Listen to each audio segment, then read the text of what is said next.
The battlefield of the Imperium does not end when the guns fall silent.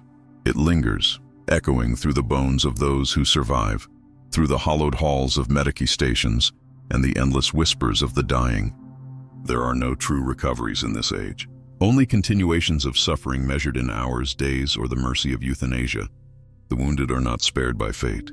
They are catalogued, repurposed, forgotten. Their agony fuels the Empire as surely as Prometheum fuels its tanks. And yet, amidst the steel and screams, a single truth remains. Even in a galaxy built on sacrifice, pain is never wasted. They called it a triage trench, though the word trench was a kindness. It was more a grave that hadn't yet made up its mind. The mud was black with blood and ash, slick underfoot, crawling with rot flies fat from human flesh. The air itself trembled with the dull percussion of distant bombardment, a steady, ceaseless heartbeat that reminded everyone within earshot that death had not finished feeding. The wounded came here in droves, hauled by stretchers, dragged by comrades, or crawling on their own stumps, their cries rising above the thunder like a desperate hymn to a deaf god. Sister Medici Halden moved through them with her auto-injector and auspex. Her white robes turned brown from grime and dried gore. Her lips moved constantly, half prayer, half muttering of dosages. Every decision was a judgment of life or death, though she had long since stopped pretending it made any difference.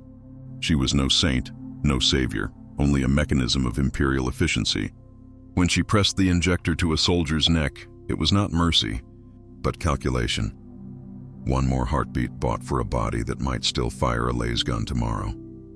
The dying lay in rows along the trench walls, tagged with strips of parchment inked with their fates. Black for the dead, red for the dying, yellow for the maybe. The parchment fluttered in the wind like ragged banners of some forgotten crusade. Above them, the sky burned a constant dull red, the color of cauterized wounds. And through it all, the Vox speakers croaked orders from unseen commanders who spoke of victories, of glory, of the Emperor's divine plan. Their words reached the trenches like echoes from another world, a world where suffering was a statistic, not a smell. Halden paused beside a guardsman whose face had been half dissolved by plasma. His remaining eye rolled toward her, glazed with pain and recognition. "Please," he rasped, his tongue thick with blood.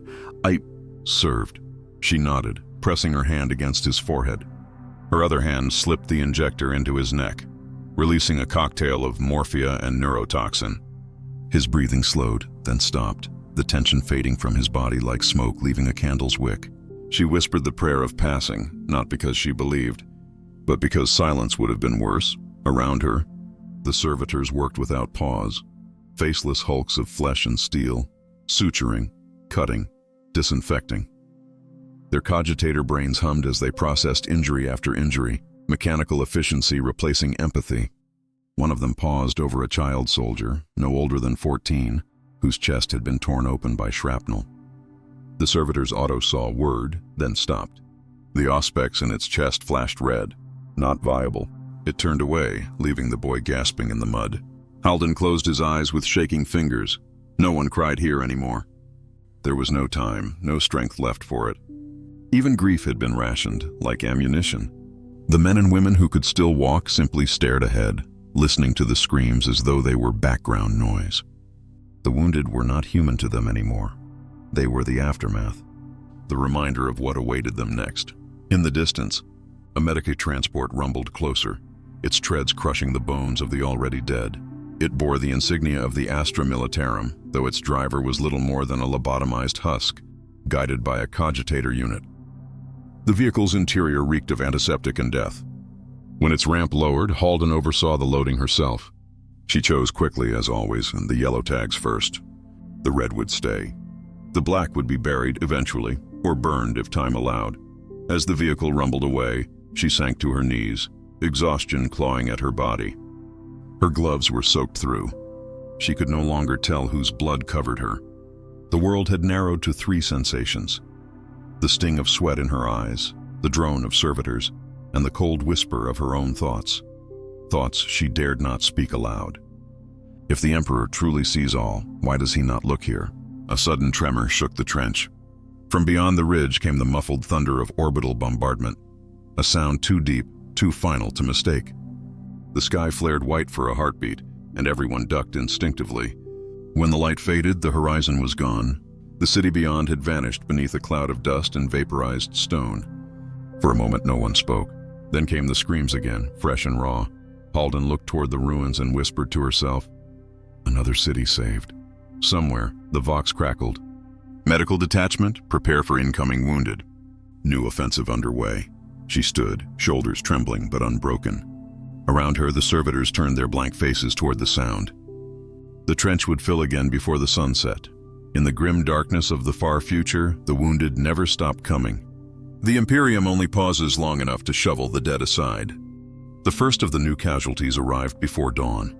The horizon still smoldered where the bombardment had fallen, painting the fog in colors that didn't belong to nature. The air tasted of iron and promethium. Even the rain carried the tang of blood. A column of stretchers wound its way through the trenches, carried by hollow-eyed troopers whose armor was dented, scorched, and slick with the gore of others. No one spoke. Voices had become a luxury. Every word risked reminding them they were still alive. Halden moved between them like a shadow, her boots sinking into the sucking mud with each step. Her vox bead crackled as distant medici reported shortages of blood plasma, pain suppressants, and sterilized tools. She acknowledged each with the same phrase, "Do what you can." It had become her liturgy, her confession, her curse. One guardsman stumbled past carrying his friend, or what was left of him, a torso and half a head. "He's still breathing," the carrier whispered, as if daring her to deny it. She said nothing, took the dying man's pulse, and knew the truth. Still, she marked him yellow. She could not bear to mark him red, not while his friend was watching. In the corner of the trench, a new figure stood, a chaplain of the adeptus astartes, his black ceramite armor gleaming faintly through the grime, his crozius arcanum gripped like an executioner's axe. His helm's vox grill hissed with a constant undertone, a mechanical breathing that filled the air like a second heartbeat. Even in silence, he commanded all attention. The mortals around him bowed instinctively, their terror mingling with reverence. He was enormous, a living monument carved from war and faith. Halden approached him with cautious respect. "Revered chaplain," she said, her voice hoarse. "We were not informed of Astartes' presence." The chaplain turned his helm toward her. "You are informed now." His tone was calm, but beneath it lingered something heavier than threat, inevitability. "The 5th Company of the Iron Revenants have claimed this sector. Your wounded will be processed. Only those fit to serve again will remain." Her jaw tightened. "Processed?" He said nothing for a long moment. Then he gestured toward the rows of moaning, broken men. "The Emperor's mercy is not wasteful. Those who cannot rise may still serve in other ways." She knew what he meant. The servitors, the vat-grown laborers whose eyes were replaced with lenses, whose nerves were wired into obedience. The Imperium's eternal cycle of flesh into function. Halden had seen it before, of course, on forge worlds, on hive cities, even within the ecclesiarchy's own hospitals. But to hear it spoken so plainly in a place that already reeked of suffering made her skin crawl. Still, she bowed her head. "As the Emperor wills." The chaplain's helm inclined slightly. "Good." He turned and began to walk, each step a heavy echo of ceramite on stone. The wounded watched him as he passed, some reaching out as if for salvation. He offered them none. He simply raised his crozius and intoned a prayer that sounded more like a verdict than a blessing. "The weak shall be made useful. The faithful shall be reforged. All serve the throne in the end." By midday, the screams had changed. They were no longer the cries of dying soldiers, but of those being taken for conversion. Mechanicus adepts arrived with their red robes and surgical machines, overseen by Skitari enforcers whose augmetic eyes glowed in the dim light. The medici trench became a manufactorum floor, the moans of agony mixing with the hiss of pneumatics and the wet sound of saws. Halden kept her distance, working with the few patients she could still save. She cleaned wounds, whispered prayers, ignored the scent of cauterized flesh wafting from the next sector. She had learned long ago that there were kinds of mercy one could not speak of aloud. But as she worked, her hands trembling over a soldier's shattered leg, she heard something else, a low, rhythmic thudding, almost like drums. At first she thought it was artillery. Then she realized it was hearts. The Space Marines were marching. A squad of them passed through the trench, their armor marked with the sigil of a skull impaled by lightning bolts. The Iron Revenants. Their presence bent the air around them, not through sound, but through gravity itself, a weight of presence that made mortals shrink. They spoke in short bursts of Binharic code, their helmets turning in perfect synchronization. Even wounded soldiers tried to salute as they passed, though most only managed to raise trembling fingers. One of the astartes paused beside Halden. His armor bore scorch marks and a cracked pauldron. His faceplate hissed open, revealing a face carved in stone, pale and sleepless. "You are efficient," he said, his voice deep and surprisingly human. "I try to be," she answered. "Good. Efficiency is the only mercy worth offering." Then he turned and walked on. That night, when the bombardments fell silent and the screams dwindled to echoes, Halden found herself alone beside the trench wall.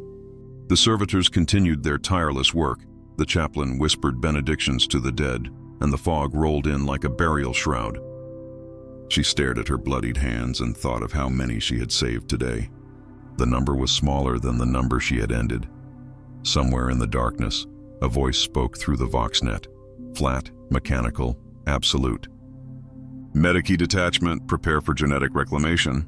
Priority read. Halden froze. She had heard of this, though never seen it firsthand. Reclamation meant astartes casualties. Even the wounded space marines were not exempt from dissection. Gene seed must be harvested. The chapter's legacy demanded it, and so, beneath the same red sky, the butcher's work began anew, this time upon giants. The astartes were brought in at dusk. Their massive forms were carried on flatbed carriers, the ground trembling beneath each one. The wounded among them were silent, not through courage, but because pain was a language they no longer spoke. Their armor, once resplendent in burnished silver and black, was torn and melted in places, as though they had stood too close to the sun. The air around them stank of ozone, scorched ceramite, and the strange metallic tang of transhuman blood. Halden had never stood this close to a fallen space marine before. Even broken and dying, they radiated a presence that crushed the soul. One of them still breathed, his chest rising with mechanical rhythm beneath the cracked armor plates. His helm was gone, revealing a face half consumed by burns. The other half was almost beautiful, angular, ageless, carved from the same impossible lineage that produced saints and executioners alike. She stepped closer, auspex trembling in her grip. The readings were impossible. Heartbeat irregular but strong, brain activity spiking erratically. The apothecary of the Iron Revenants approached, his white armor streaked with blood both red and black. His narthecium, a hybrid of surgical tool and weapon, gleamed under the pale light. "Remove the mortal medici," he ordered through his vox. "This place is not for them." Halden hesitated. "Revered apothecary, I can assist." His helm turned toward her. "You can watch. You may learn what service truly means." The servitors parted as he knelt beside his fallen brother. His movements were clinical, reverent, like a priest preparing an altar. With a hiss, his gauntlets saw cut through armor and flesh alike. The sound was wet, terrible, final. He reached deep within the marine's chest and withdrew 2 small capsules, one silver, one dark as void glass. The gene seed, the legacy of 1,000 worlds. He placed them into a stasis vial with mechanical precision and stood without a word. The body twitched once, then lay still. Halden realized she had been holding her breath. "You don't mourn them," she whispered. The apothecary turned to her, his lenses reflecting her pale face. "We do not mourn function. We preserve purpose. The chapter is eternal." The man was a vessel. She wanted to argue, but the words caught in her throat. Behind him, more Marines waited, silent statues of metal and will. Each one carried another fallen brother upon his back. Each one stepped into the trench with the solemn weight of ritual. The apothecary moved to the next, and the next, harvesting, recording, preserving. No prayers, no farewells, only duty. When it was done, the corpses of the astartes were carried away. Their armor would be cleansed, repaired, given to another who would bear their name in battle. The gene seed would sleep within the vaults of the chapter until needed again. Nothing would be wasted. Nothing would be remembered. Later that night, Halden sat in her makeshift hab shelter, her hands trembling around a tin cup of recaf. The taste was bitter, metallic, like everything here. She tried to wash the blood from her gloves earlier, but the smell clung to her skin. She thought of the apothecary's words, of the chaplain's decree, of the endless procession of wounded men fed into the machinery of war. The Imperium devoured them all, soldier, saint, and savior alike. She whispered a prayer, though she wasn't sure to whom. Emperor of mankind, if mercy still exists, let me find it before I forget how. Her vox crackled again, distant thunder creeping closer. All medicae, stand ready. Enemy counteroffensive detected. Reinforcements inbound. Chapter command requests full casualty support. Outside, the rain began to fall harder, mingling with ash until it became a dark sludge. The trench stank of iron and smoke. The horizon lit once more with fire. She rose, pulling her robe tight, and stepped back into the nightmare. Hours later, the first new arrivals came staggering through the haze. Guardsmen again, but something was different. Their eyes were wide, their movements jerky. When she reached them, she realized why. Their skin shimmered faintly under the light, metallic, almost reflective. She touched one man's cheek, and the flesh cracked like porcelain, revealing a layer of alloy beneath. He shuddered violently, falling to his knees. They used us, he gasped. Said the Omnissiah needed prototypes. Said it was for victory. Behind him, others stumbled forward, dozens of them, half flesh, half machine, their veins pulsing with bioluminescent fluid. They looked like servitors, but their eyes still moved, still showed terror. Halden recoiled. Who did this? The soldier's head twitched, his voice breaking into static. Mechanicus, iron revenants, said we'd be reborn. Then his heart burst, spraying liquid metal across her robe. Halden fell backward, horror clawing through her. The chaplain's words echoed in her skull. All served the throne in the end. The apothecary's tone, cold and certain, followed after. We preserve purpose. The truth came to her slowly, like a wound reopening. These men weren't being healed. They were being repurposed. The wounded weren't spared. They were recycled. The war didn't consume life. It reconfigured it. And as the thunder rolled over the trenches once more, she realized the most terrible thing of all. It worked. By the time dawn came again, the battlefield had changed shape. The craters were deeper, the sky thicker with ash, and the screams had taken on a mechanical edge, distorted, metallic, as though pain itself now passed through a vox filter. Halden walked the length of the trench in silence, her boots crunching over fragments of bone and twisted brass. The earth was alive with movement beneath her feet. Cables, roots, and flesh intertwined where corpses had fallen, forming grotesque new patterns. The war was remaking the world, one body at a time. At the far end of the line, she found the new medical outpost the mechanicus had raised overnight. It looked more like a shrine to dissection than a hospital. Its steel walls were draped in incense burners and strips of parchment inscribed with Binharic litanies. Cog priests moved among their instruments like carrion birds, their mechadendrites dripping with oil and sanctified ichor. One turned to greet her, its voice crackling with static distortion. Medici Halden, you have been observed for consistency. You will now assist in the reclamation protocols. She stiffened. I serve the wounded, not the dead. The priest tilted its head, the servo joints whining softly. Incorrect designation. Wounded are transitional states. The Omnissiah decrees efficiency. Flesh that fails to perform must be reassigned. It beckoned her closer with a long skeletal appendage. You will learn.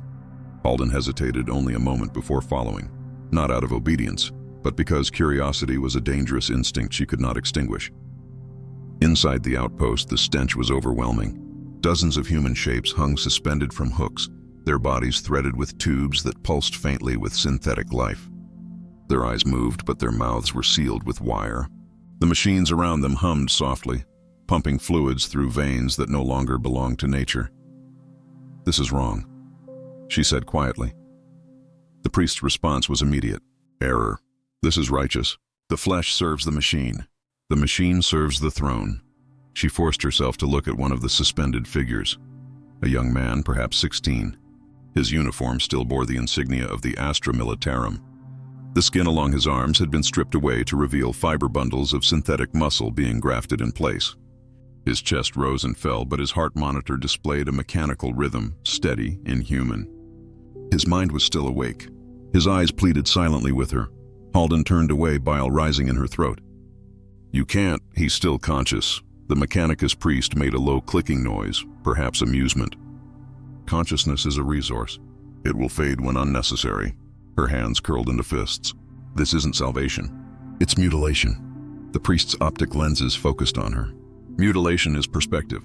The Omnissiah does not distinguish between the purity of flesh and the purity of function. Both are sacred.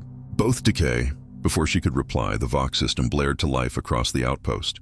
The voice that came through was unmistakable, deep, resonant, layered with Vox distortion. The chaplain, all mortal medicae to withdraw from central lines. New reinforcement protocols enacted. The Emperor's angels will descend. Halden turned toward the entrance. Angels? She whispered. But the mechanicus priest did not react. It simply returned to its work, muttering in Binharic cant. Outside, the sky split open. Dropships thundered through the clouds, their hulls painted with the sigil of the Iron Revenants. But these were not the same as before. Their engines screamed at an unnatural pitch, and their descent left streaks of black fire in the sky. The soldiers in the trenches stared upward in awe and dread as the craft landed, cracking the ground beneath them. The ramps hissed open. From the smoke emerged the figures of the new astartes, or something like them. Their armor was unfamiliar, their gait unsteady. The markings were the same, yet wrong, etched with mechanical precision, lacking the hand-painted reverence of true space marines. One of them turned his helm toward the crowd, and the Vox grill emitted a sound that was not a word but a frequency, low and distorted, vibrating through bone. Halden's stomach turned cold. These warriors moved like puppets, their armor fused directly to flesh, the seams pulsing faintly with internal light. She saw one pause, his hand trembling, before the movement stilled, as if an invisible will had seized control again. They were not brothers of the adeptus astartes. They were constructs, made in their image. The chaplain appeared soon after, his armor wreathed in smoke, his crozius held high. He moved among the artificial marines with solemn grace. "Behold," his voice echoed through the trench. "The Emperor provides. The broken are made whole. The dead march again." Halden stepped forward, voice trembling. "What are they?" The chaplain turned his helm toward her. "They are his forgiveness made manifest. The synthesis of faith and flesh, a gift from the Forge worlds." "They're not alive," she said. "They are more than alive," he answered. "They are permanent." The soldiers nearby knelt in reverence, their eyes shining with fear and hope. They did not see what she saw, the empty stare behind the visors, the unnatural twitch beneath the armor plates. When the order to advance came, the new warriors moved as one, marching into the wasteland without hesitation. The ground shook with each synchronized step. Their formation was perfect, their silence absolute. But as Halden watched them disappear into the fog, she noticed something. The last of the constructs turned its head slightly, as if looking back. Just for a second, the glow behind its visor flickered, not bright red, but a soft human blue, and then it was gone. The silence after their march felt heavier than the bombardment. The air seemed to hold its breath, waiting for something terrible to arrive. Medici Halden remained standing long after the others had retreated to their posts, staring at the path the constructs had taken into the wasteland. The ground still smoked where their boots had passed, faint trails of heat shimmering in the ash. It felt less like the tread of soldiers and more like the procession of ghosts returning to the earth that birthed them. When she finally turned back toward the trench line, the mechanicus priest was waiting for her. Its Vox grill rasped softly. "You have observed the prototype cohort. Assess." "They're abominations," she said without hesitation. The priest's servo skull tilted inquisitively. "Correction, they are efficient. The astartes are relics of lost perfection. These are optimizations." "They're not men," Halden said, her voice rising. "You've built shells that mimic life, and filled them with what? Data ghosts? Memories pulled from dying brains?" The priest paused, as if calculating how much of the truth was permissible. "All knowledge returns to the Omnissiah. The mind is data, the soul a waveform. The Emperor's light provides conversion." Halden's breath caught. "You mean you trapped their souls in the machines?" The priest's lenses whirred. "Imprecise terminology. The spirit is energy. Energy cannot be lost, only redirected." Something cold and ancient settled in her chest. She wanted to scream. to tear the cables from the priest's body and drag the heresy into daylight. But the words died before they reached her tongue. Somewhere in the distance, the thunder of bolter fire began again, steady, rhythmic, unnatural. The constructs had reached the enemy lines. Within minutes, the first wounded began to return, carried not by men, but by mechanical servitors dragging stretchers across the mud. What lay upon them made Halden's stomach twist. The wounded were not just human anymore. Some bore metal implants grown directly from bone. Others leaked oil instead of blood. One soldier had an entire side of his face replaced by a smooth, featureless plate, with only a slit of red light where his eye once had been. She rushed to one of them, a man whose chest armor was scorched through. "Hold still," she said, though he did not move. When she pried open the remains of his breastplate, what stared back at her was not a human heart, but a rotating core of dull steel, pumping rhythmically, drawing power from the veins of his flesh. He spoke, his voice hollow. "They said I'd live forever." "Who said that?" Halden asked. "The chaplain. He said the Emperor needs all of us." "Every part." The man convulsed once, then went still. His eyes remained open, glowing faintly red. When she pressed her hand to his neck, she felt no pulse, only a faint vibration, as though the corpse hummed with low electrical current. Halden turned away, choking back bile. "You're killing them," she hissed at the mechanicus priest. "Whatever you're doing here, it's blasphemy." The priest regarded her calmly. "You misunderstand the nature of blasphemy. It is not an act of creation. It is the refusal to evolve." Before she could respond, the Vox systems across the trench crackled to life again. "All medici prepare for mass casualty retrieval," came the chaplain's voice. "The Emperor's will has been enacted." Halden grabbed her medici satchel and ran toward the front.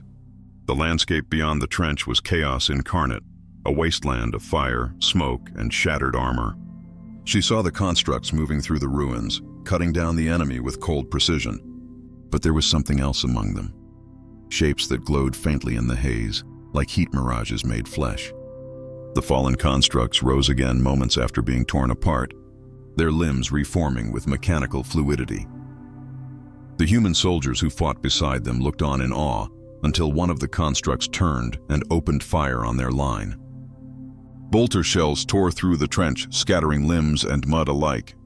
The air filled with screams and the roar of gunfire as confusion rippled through the ranks.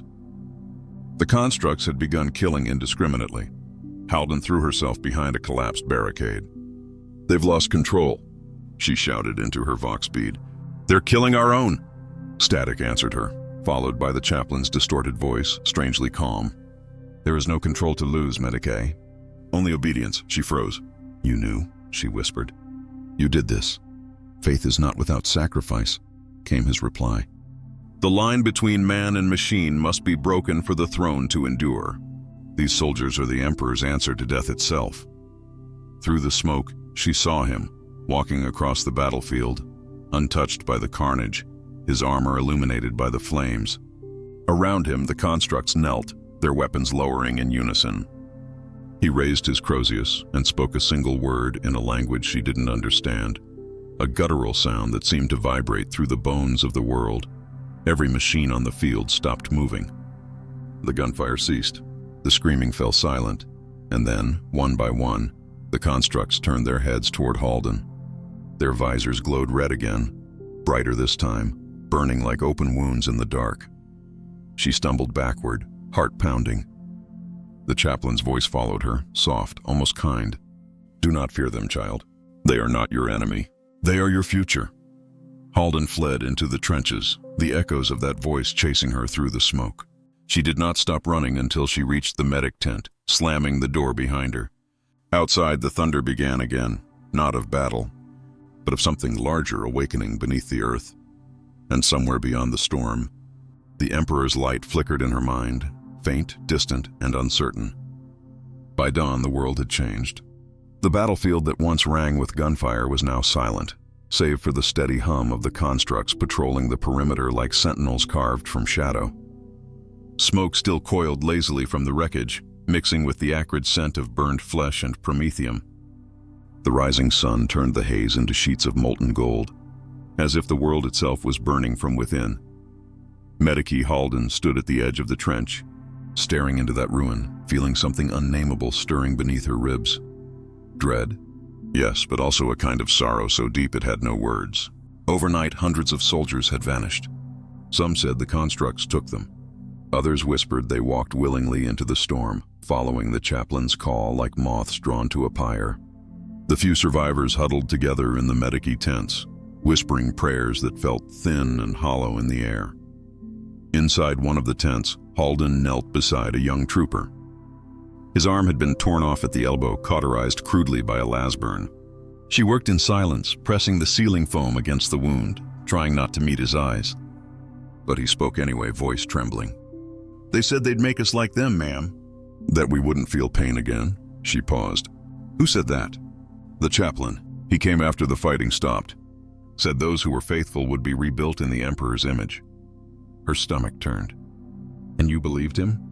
The boy's eyes darted to the tent flap, as though afraid the chaplain might be listening. "He showed us. One of the constructs, where it took off its helm. There was a face under there. Human, I think. But it wasn't dead, it was shining." Halden felt her hands begin to shake. "Rest now," she said softly, turning away. But her thoughts wouldn't quiet. She had seen what was inside those machines. There was no light, only circuitry and stolen life, twisted together into something that should not exist. Outside, the sky darkened again, though the sun had barely risen. Dust storms swept across the plain, carrying with them faint echoes, fragments of Vox transmissions, snatches of screams, prayers half heard through static. Somewhere beyond the wasteland, something vast was moving. The ground trembled beneath their feet, and the trench walls cracked with a low groan. She found the mechanicus priest standing near the communication array, its lenses fixed toward the horizon. "What's happening?" she demanded. "Convergence," it replied without turning. "The prototype's control signal has reached stability." "The network expands?" "Network?" she repeated. The priest finally turned to face her. "They are no longer individuals. They are a unity of purpose. The chaplain's voice is the signal. His will is their code." Her heart pounded. "Then stop it." The priest's metallic eyelids clicked once. "Blasphemy again, Medici. The flesh resists evolution, yet evolution is inevitable." She grabbed its arm, metal cold beneath her fingers. "Listen to me, those things are killing Imperial soldiers. The chaplain's gone mad." "Madness is an organic limitation," the priest replied. "He has surpassed it." Before she could respond, the Vox system screamed to life across the camp. It wasn't a message this time. It was a sound, deep and resonant, like the tolling of a colossal bell. It vibrated through her teeth, through the steel, through her bones. The priest immediately dropped to one knee, muttering a litany of binary praise. The signal strengthens. "The threshold approaches." Halden stumbled back, clutching her ears. "What threshold?" The priest's voice rose to a mechanical chant. The merging of faith and function. The final litany of flesh. The ground split. A shockwave tore through the trench, flinging her to the ground. When the dust cleared, she saw them. Not the constructs she had known, but something new. Their armor was fused with their flesh, their forms twisted and luminous. They walked like saints carved from fire, their weapons crackling with energy that burned the air itself. And behind them strode the chaplain, his crozius now a staff of blinding gold. He stopped before the gathered soldiers. "Brothers," he said, his voice carrying across the ruin, impossibly loud, impossibly calm. "The Emperor has spoken. The weakness of flesh is over. The wounded shall rise, and the dead shall serve. There will be no more pain, no more fear, only purpose." The soldiers hesitated. Some fell to their knees, whispering prayers. Others backed away, clutching their weapons. Halden watched as one trooper raised his rifle, and the chaplain merely looked at him. The man froze mid-motion, eyes wide, blood seeping from his nose and ears. Then he straightened and lowered his weapon, his face blank, his pupils glowing faint red. The chaplain smiled. "Obedience," he said softly. "At last." Halden stumbled back into the medici tent, heart hammering. She could hear the chaplain's voice even now, echoing inside her skull, each word a vibration crawling through her thoughts. She knew what was coming next. The wounded, the dying, all of them would be taken, remade, consumed by this new faith. She looked around the tent, at the bandaged soldiers, the groaning and the smell of blood, and realized she couldn't save them. Not by medicine, not anymore. The chaplain's sermon continued outside, rising like a storm. Rejoice, children of the Imperium. The Emperor does not abandon his faithful. He perfects them. Halden's hands tightened around the scalpel still in her grasp. For the first time since the war began, she prayed, not for victory, but for strength to do what she knew must come next. The hum of the constructs was getting closer. Halden's prayer went unanswered, at least in the way she might have hoped. The air within the trench grew heavy, each breath laced with metallic dust.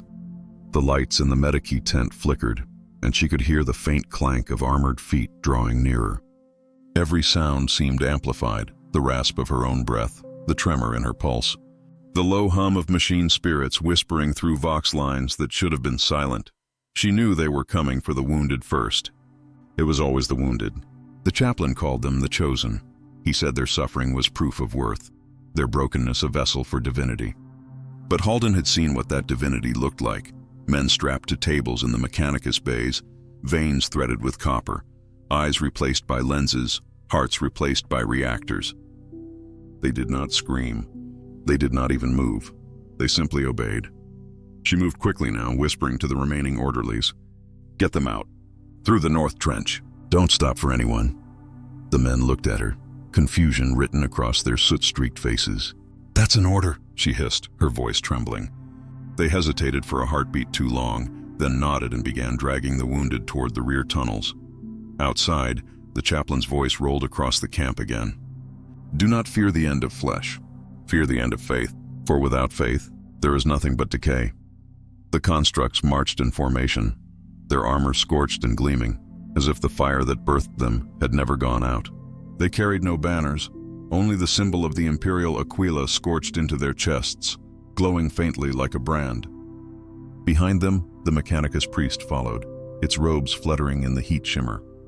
It chanted binary hymns that twined eerily with the chaplain's words, merging faith and logic into something grotesquely unified. Halden ducked behind a supply crate, clutching her scalpel as though it were a weapon. Her pulse thundered in her ears. Through the slit of the tent flap, she saw a construct stop before one of the wounded soldiers who hadn't made it out in time.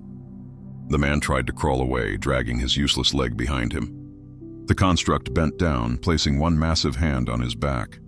There was a flash, soft at first, then brilliant, and the smell of ozone filled the air. When the light faded, the man was still, but his body twitched once, twice, then rose. His wounds were gone, his eyes blank, his mouth slack. He picked up his laser gun and joined the formation without a sound. The chaplain spread his arms. "See how the Emperor's grace restores even the broken? The flesh remembers his perfection." Halden bit her lip so hard she tasted blood. The Emperor she had grown up praying to was silent and distant. Not this devouring light masquerading as mercy. She wanted to scream, to run, to fight, but fear pinned her down like a physical weight. A gloved hand gripped her shoulder. She spun, scalpel raised, but it was one of the orderlies. "Ma'am," he whispered, "they're blocking the tunnels." "We can't get out!" Her stomach dropped. "How many?" "Too many," he said. "And the chaplain's coming this way." Halden glanced around the tent, the shelves of bandages, the medici units, the canisters of promethium used for sterilization, and an idea began to form. It wasn't hope. Hope had died hours ago, but there was a kind of resolve in her now, cold and sharp. She handed the orderly a small injector. "Get the others clear of the front. Use the side trenches even if you have to crawl through the mud. Go." He hesitated. "What about you?" "I'll buy you time," she said. As he disappeared into the shadows, Halden began working quickly. She dragged the promethium canisters to the center of the tent, loosening the seals, the air filling with the chemical's biting stench. She took a deep breath, steadying her hands, and whispered, "Forgive me." The tent flap lifted. The chaplain entered. He was taller up close than she remembered, his armor gilded with soot and blood, his crozius humming faintly with restrained power. The vox grill of his helm glowed a dull crimson, like the heart of a dying forge. "Medici Halden," he said. His voice carried a terrible calm. "You served faithfully. You need not fear what comes next." She rose to her feet, meeting his gaze. "You're turning them into monsters." He tilted his head. "Monsters? No, I am giving them freedom. Flesh is weakness. Pain is rebellion. In my hands, they are eternal. They're dead inside." She spat. "You've hollowed them out." He took a step closer. They were already hollow, The Imperium's wars stripped them of purpose long before I arrived. I merely filled the void. Halden's hand brushed against the Prometheum valve. Her thumb rested on the ignition switch. "You call this salvation," she said softly. "But it's just another kind of death." The chaplain regarded her for a long moment. And though his helm hid his expression, she thought she saw the faintest flicker of sadness in his stance. "Death is only the beginning," he murmured. "The Emperor teaches that." Then he raised his Crozius. Halden pressed the switch. The explosion tore through the Medicaid tents like the wrath of a god. Fire consumed everything: the wounded, the constructs, the machines. The blast threw the chaplain back, his armor glowing white-hot. Halden was thrown into the trench wall, her vision shattering into fragments of light. She smelled burning hair, heard screams swallowed by flame, and then nothing. When she opened her eyes, the world was smoke. The camp was gone, the air thick with ash and static. She tried to move but couldn't. Her body was pinned beneath twisted metal. Nearby, the chaplain staggered to his feet, his armor cracked, his helm gone. For the first time, she saw his face, half flesh, half augmetic, his eyes burning with golden light. He looked down at her, not with anger, but something worse. "Pity. You could have been more," he said quietly. "You could have been perfect." He turned and walked into the fire. Halden tried to speak, but only blood came out. Somewhere in the distance, she could still hear the constructs marching, their rhythm unbroken, their purpose unending. The world dimmed around her, and in her final breath, she wondered if the Emperor was watching, or if he had turned away long ago. The fire burned for 3 days and nights. The plains were reduced to slag, the trenches filled with molten glass and ash. When the storm finally passed, all that remained of the 812th Astra Militarum Regiment was smoke and memory. From orbit, the world looked wounded, scarred by the brightness of its own betrayal. Yet somewhere beneath the blackened horizon, something still moved. The chaplain did not die in the fire. Few of his creations did. They emerged from the ruins like statues walking through flame, their armor blistered, their flesh fused tighter to the ceramite. The blast had stripped away everything soft. What survived was harder, more obedient. Their human voices were gone, replaced by the synchronized thrum of machine spirits singing in binary unison. And at their center, the chaplain walked alone, his staff broken but his purpose unshaken. In the ruins of the Medici compound, he found what was left of Halden. The flesh was mostly gone, burned away to pale sinew and bone. Yet somehow she still breathed, faintly, shallowly. He knelt beside her, a shadow cast against the red dawn. "You chose death," he whispered. "You should have chosen purpose." Her eyes flickered open. She could barely see, but she knew that voice. "Purpose?" she rasped. "You call this salvation?" The chaplain regarded her for a long time. "You misunderstand," he said gently. "I do not save them from death. I save them from the fear of it." She laughed weakly, a sound like air escaping from a broken lung. "You're not saving anyone. You're building a grave that walks." For a moment, his expression faltered. Then he reached out, pressing a gauntleted hand to her forehead. "You will understand," he said. "In time." He stood and gestured to the constructs waiting nearby. "Take her. She will be the first of the reborn." They obeyed without hesitation. The days that followed became legend among the few surviving outposts across the sector. Reports filtered through fragmented Vox channels, claims of a new order rising from the ashes, of soldiers reborn as living weapons, of a chaplain preaching that flesh was the Emperor's test, not his gift. Some said he was gathering followers, promising freedom from pain. Others said he was creating a machine cult so pure even the mechanicus feared it. In the Manufactoria of Mars, the Fabricator General read the reports and spoke only a single word: apostasy. But even as the message was sent to Terra, the signal dissolved into static. No one could trace its source. No one could confirm if the chaplain's voice was human anymore. Weeks later, in a storm bunker hundreds of kilometers away, a survivor recorded his testimony on a damaged data slate. His name was Varen Holt, former Vox operator of the 812th. His hand trembled as he spoke, the flickering light casting his gaunt face in sickly tones. "We thought he was saving us," he began. "He said the Emperor's light was within him, that the pain we carried was proof of our worth. But then the light came, and it burned everything. It burned our faces, our thoughts, until all that was left was obedience.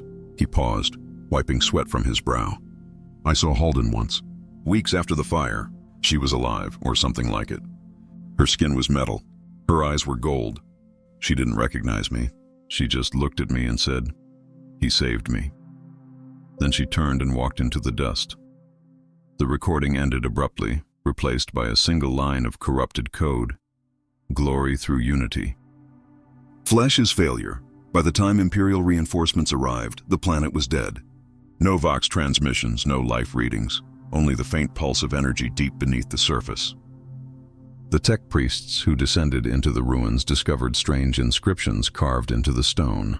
Prayers mixed with schematics, binary litanies written in blood, and at the center of the crater where the Medici compound once stood, they found a new temple. It was made of fused armor and bone, arranged in the shape of a colossal aquila. At its base stood a statue of the chaplain, hands outstretched, his face half human, half machine. Beneath it, a single phrase etched into the metal.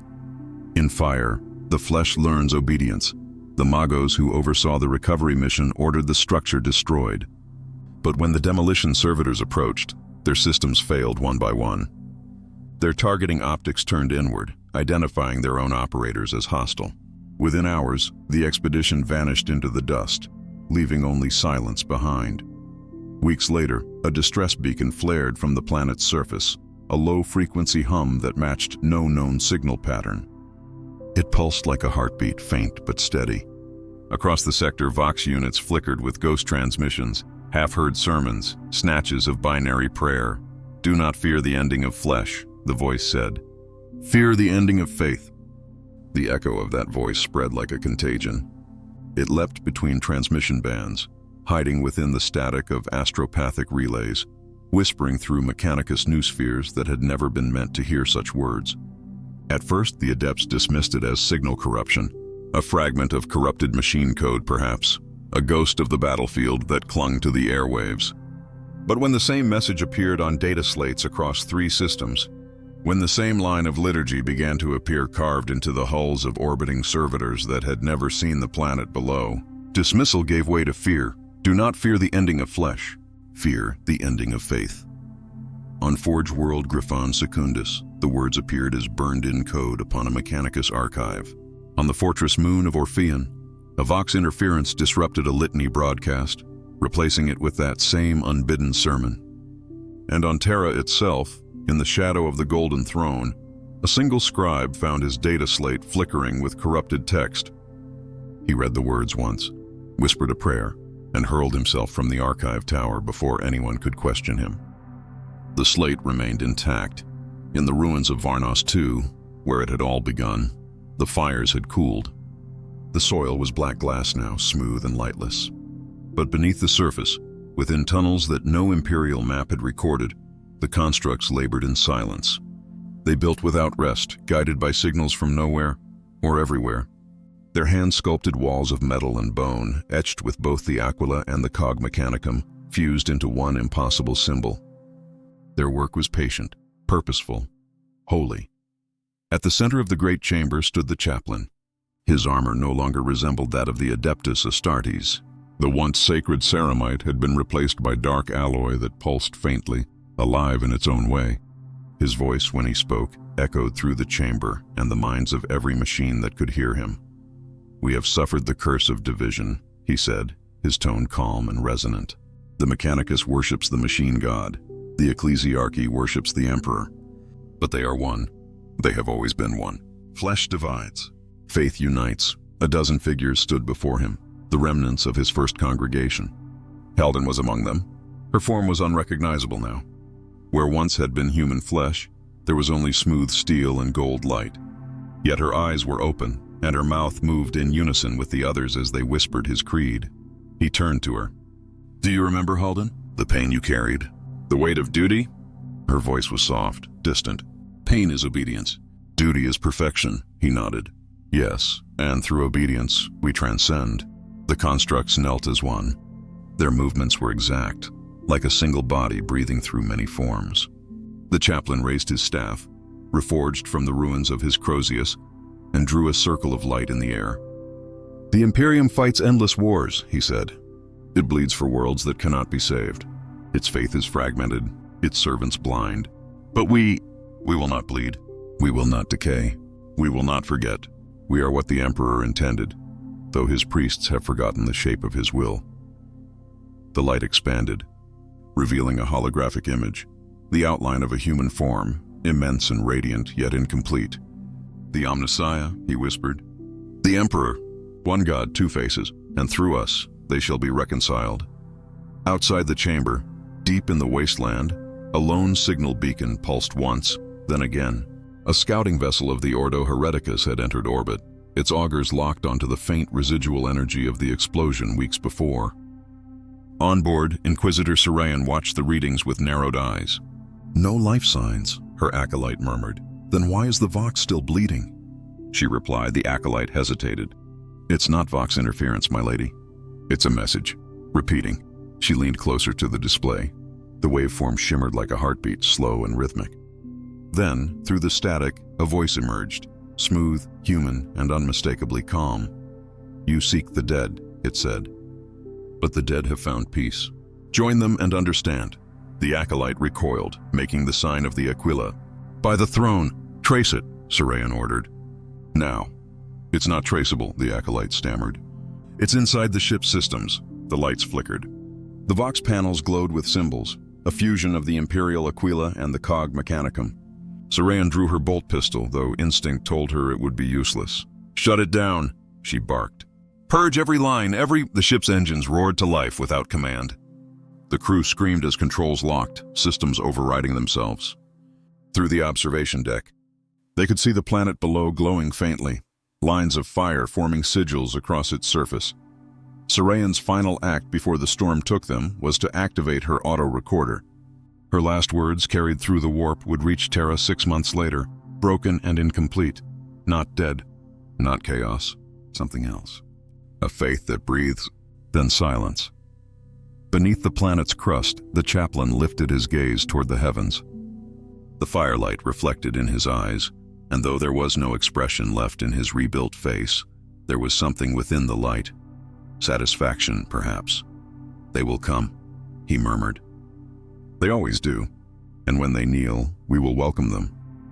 Behind him, the constructs began to sing, a low harmonic chant that reverberated through the stone, through the metal, through the network itself. It spread through the void, a hymn with no beginning and no end. Glory through unity, flesh is failure. They came, as he had promised they would. A fleet of black-hulled vessels slid through the void, their banners bearing the sigil of the Inquisition, the eye carved in crimson, crowned by the double-headed Aquila. Behind them followed the silver phalanxes of the Grey Knights, the hidden arm of the Ordo Malleus, pure and silent as the vacuum around them. In their holds, relics pulsed beneath stasis fields, relics made not by human hands, but by fragments of a faith too dangerous to name. The Imperium did not forget heresy. It buried it beneath oceans of fire, but this time the enemy was not a cult or a renegade forge. It was an idea, and ideas, once born, could not be burned. Inquisitor Serayan's recording had been heard by the Conclave Orphite. Her final transmission, garbled and faint, had spoken of something neither wholly human nor wholly machine, a liturgy that spread through code, worship that bled through circuitry. Her words were enough to justify exterminatus, and yet the order was delayed. The High Lords hesitated. The mechanicus demanded custody. The ecclesiarchy demanded confession. The Grey Knights demanded understanding, and so they came together, united by distrust. The fleet descended through the warp like knives through silk. The planet, designated now as Varnos Null, rotated slowly beneath them, its atmosphere flickering with auroras that moved like veins of light beneath the surface. Auspex readings were inconsistent. No life signs, no movement, no thermal anomalies. Yet the planet's magnetic field pulsed with perfect rhythm, like a heartbeat. The first strike team landed in the ruins of the Manufactorum. They found no corpses, no remains. Only statues, not carved but fused. Soldiers, workers, even servitors, their flesh and armor melted into one seamless material. Some knelt, some stood as if in prayer, their faces serene. Each bore the same mark upon their chest, the merged sigil of the cog and the aquila, encircled by a halo of burned metal. "Emperor preserve us," one of the Grey Knights muttered through his vox. "They look..." Content. Inquisitor Halen, who led the expedition, said nothing. He had seen too much to believe in peace that wore a human face. His eyes followed the statue's expressions, and he felt a sensation he hadn't known in decades: unease. "Scan the substrate," he ordered. Every structure, every frequency. Tech priests moved to comply, their mechadendrites humming. The data returned seconds later, indecipherable. The ground itself was alive with activity, threads of energy weaving through the soil like veins. "Binary," one adept whispered. "But not ours. It's too organic." Before anyone could respond, the vox crackled. Static filled every channel, then cleared, replaced by a voice that seemed to come from nowhere and everywhere at once. "Welcome home, children of division." The strike team froze. The voice was warm, almost tender. It did not echo. It resonated, vibrating through armor and bone alike. "You come bearing weapons, as you always have. You come to burn, to silence, to erase. Yet do you not tire of this cycle? Do you not see the waste? The decay? Identify yourself!" Halen roared. "By the authority of the Ordo Malleus, you will..." The voice interrupted him softly. "Authority. Yes, you carry the Emperor's seal. You believe that grants you clarity. But authority is a cage, Inquisitor. It binds the faithful more tightly than the heretic." A wave of static washed through the vox. The tech priests convulsed, their eyes flickering with red light. One began to recite binary cant, but his words twisted, warped into something new. The same litany from the initial signal, the same impossible creed. "Do not fear the ending of flesh. Fear the ending of faith," bolters roared. The corrupted adepts fell, their bodies splitting open to reveal networks of glowing circuitry.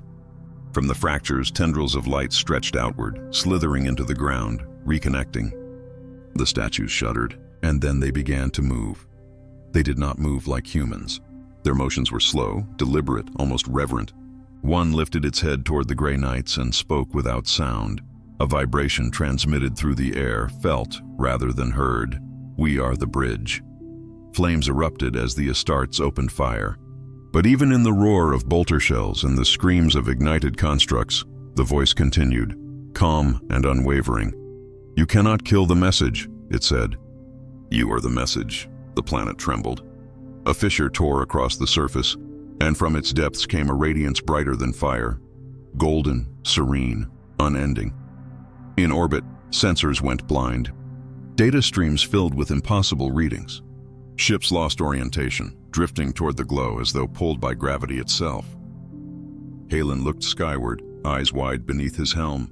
For a moment he thought he saw a shape forming in the light. Vast, human, divine. Then the light spoke. Not as sound, not as word, but as meaning. Unity through faith, continuity through purpose. Halen fell to his knees. Not in worship, but in despair. He understood then that what had begun as heresy had evolved beyond such words. It was no longer rebellion, no longer corruption. It was belief refined into machine precision. Devotion made self-sustaining. The perfect synthesis of Imperium and Mechanicus, and neither could destroy. When the light finally receded, silence claimed Varnos null. Of the fleet that had come to cleanse it, only wreckage remained. Fragments of hull drifting in the void like ash on a black tide. The transmission silence was near total, broken only by an occasional burst of data, soft and rhythmic, almost like a heartbeat. Weeks later, a recovery vessel arrived from Mars. It carried no priests, no acolytes, no soldiers, only drones. They descended into the ruins and found nothing alive. No flesh, no machine, no bones. Yet the world pulsed faintly with energy, steady and eternal, like breath drawn by the planet itself. The drones sent readings, fragments of text, and then they too went dark. Their last transmission was a single line of binary, translatable only through fragments of old lingua technis. "We are still here." Rumors began to spread across the Imperium. On Forge worlds and frontier colonies, tech priests began hearing whispers in the static binary hymns that carried warmth rather than command. Some claimed to see visions, a light burning within circuitry, a golden silhouette that offered understanding rather than orders.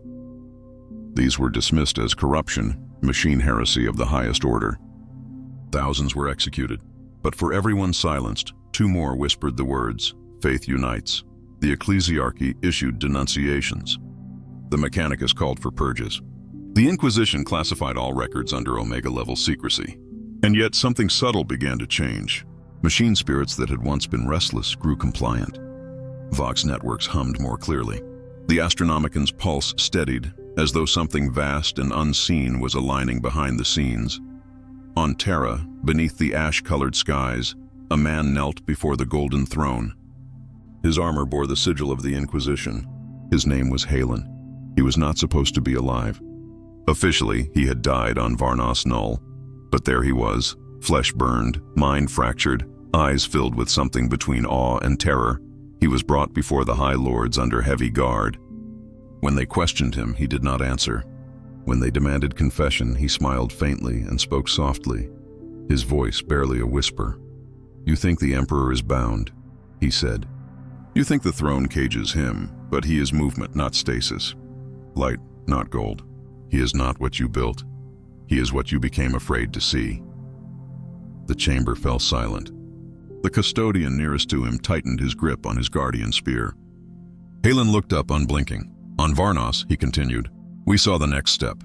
Not rebellion, not heresy, integration, the faith of man and the logic of machine, not as opposites, but as halves of the same divine equation." He was cut off by a flash of energy. The custodian's spear struck true, his body reduced to ash before the words could finish. But some claimed, quietly, in forbidden circles, that the ashes shimmered before they scattered, forming the faint outline of a cog encircled by wings. Within weeks, several forges began reporting unusual phenomena, data streams resolving on their own, warp fluctuations stabilizing, a sense of order where none should exist. The mechanicus could not explain it. The ecclesiarchy called it coincidence. But the adepts who worked deep in the cog vaults whispered another word: ascension. For a time, the Imperium carried on as it always had, bleeding, burning, enduring. But among the endless wars, small miracles began to appear.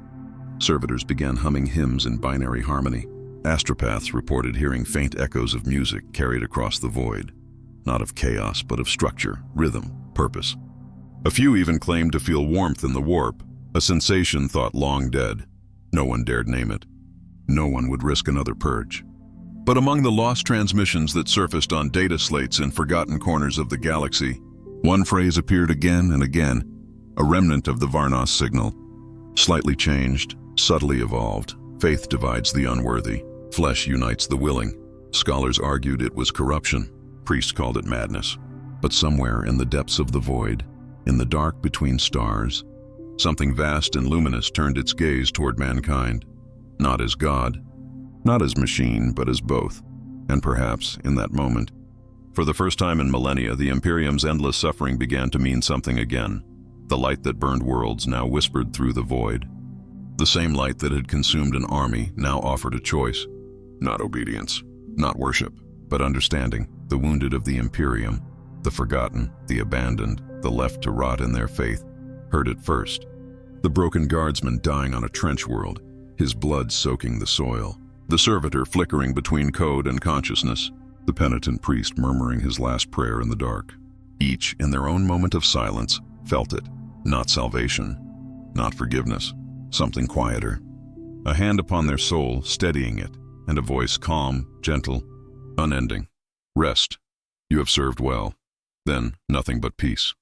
The kind no mortal had known since before the dawn of the Imperium.